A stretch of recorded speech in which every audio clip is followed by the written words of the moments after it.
ole tu bin ding chu asilai kap lo chi zo no comparison nai to sia a begin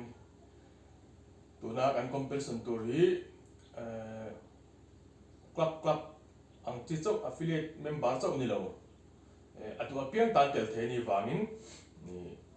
laka thang lu tuk lo ni ti mai te ang comparison kap thang lo te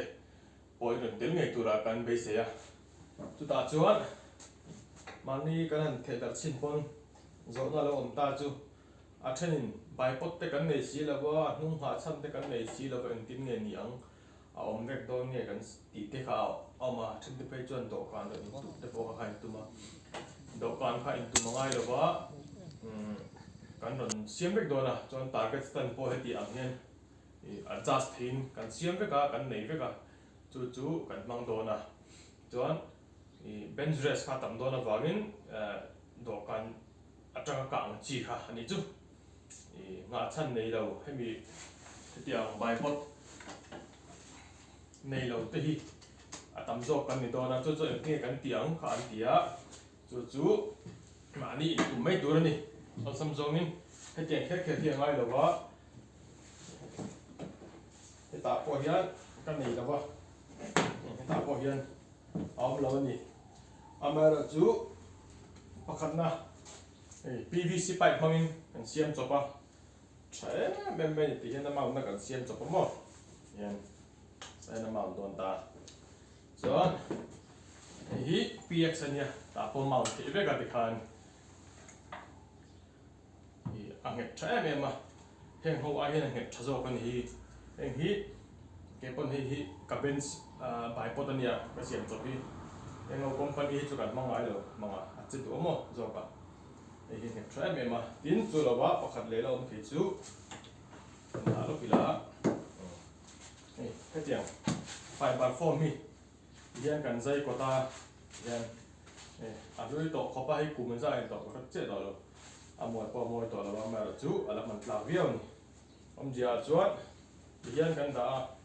hian kan ngat me hian chu tiang chin tiang po ni se ti hian kan ngat me a du tu sa ma chuan ma ta thoin siam don chuan hemi ang tiat leng chia zel tur hian siam mi la he po botol ta da siam ani ai hian a nget bi ka ni a tha al sam bia wa tiang ti mai ni kha ma ni da in tum ze mai tur ni chuan anung po hi nga chan kha man phal ani do na comparison tam taka phal lo te kan an ti thina amar tu la big chuan ama chuan ti le lo bong hi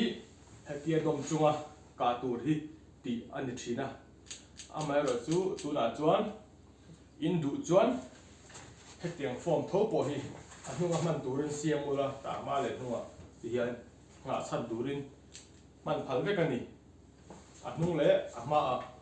pan phal vek tina ani chu wang chuan tun tum comparison chu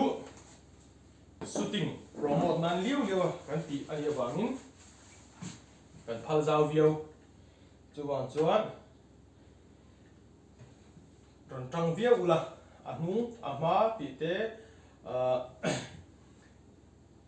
nga chan tu sang bai pot nei lo pon ti khan ron siam chop mai tur ani chuan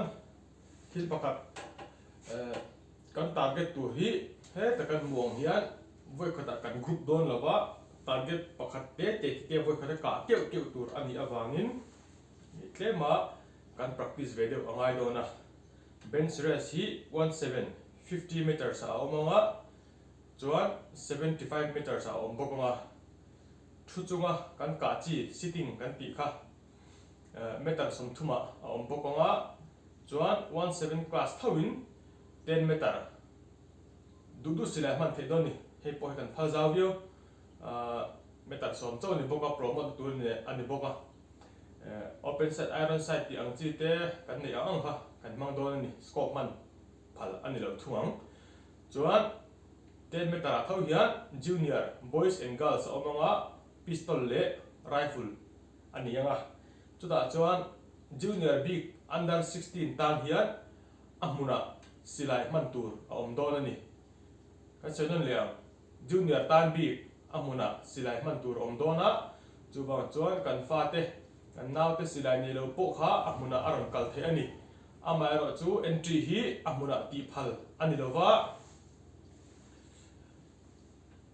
November ni khat atanga ni som pako inkara entry ti fel vek turani entry form hi ala atur group thang nga karon talan to kha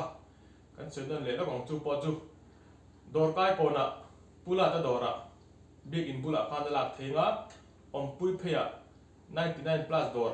mama dora khan ala the bokonga kami Royal Enfield thau opposite lama khan ani chuan a variety ya vengla ya tipu bazar hu ya khan ala the bokong chuan comparison ran tel tur zong zong te